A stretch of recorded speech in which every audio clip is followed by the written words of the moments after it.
Reform UK MP Rupert Lowe will today demand that politicians be given the right to block quantitative easing. Former Prime Minister Liz Truss is backing calls to stop the state printing mountains of cash to fund unaffordable policies. Reform UK MP Rupert Lowe will today demand that politicians be given the right to block quantitative easing. It comes as Chancellor Rachel Reeves could be forced to unleash another tax-hiking blitz as the UK's long-term government borrowing costs hit their highest level since 1998. The interest rate on 30-year gilts soared to 5.22% in a fresh hammerblow for the Chancellor. But Mr. Lowe will argue the Bank of England's money-printing spree is driving up inflation. And the Reform MP will demand more restrictions on Threadneedle Street. He said ahead of a vote in Parliament, "I am today proposing legislation to Parliament to prohibit quantitative easing without the express consent of democratically elected MPs."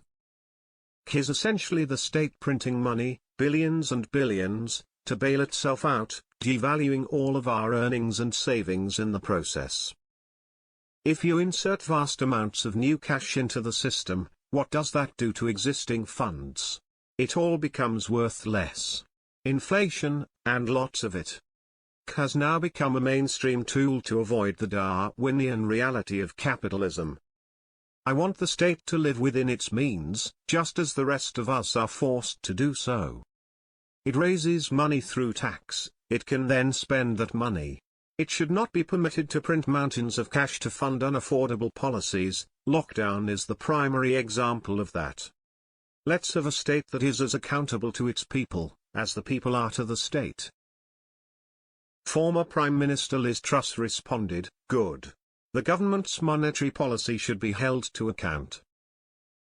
Ms. Reeves announced at the autumn fiscal package that she was ramping up borrowing for more public spending and changing debt rules to boost investment. However, the economy is stalling with businesses warning of price rises and job cuts due to the extra burden.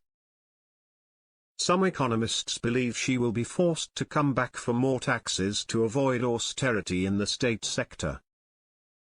The yield on 30-year gilts, the return on government bonds, increased on Tuesday by 4 basis points to 5.22%, surpassing the spike seen in 2023. It ramps up the pressure on the Treasury's headroom for increased public spending, amid the prospect of higher interest costs.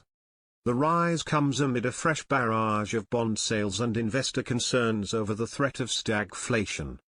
Rates have also remained higher due to predictions that interest rates will come down slower in the UK than previously expected. Globally, there has been a wider sell-off in government bonds in recent months in the face of worries that President Donald Trump could introduce a tariff policy which would be inflationary for many international economies.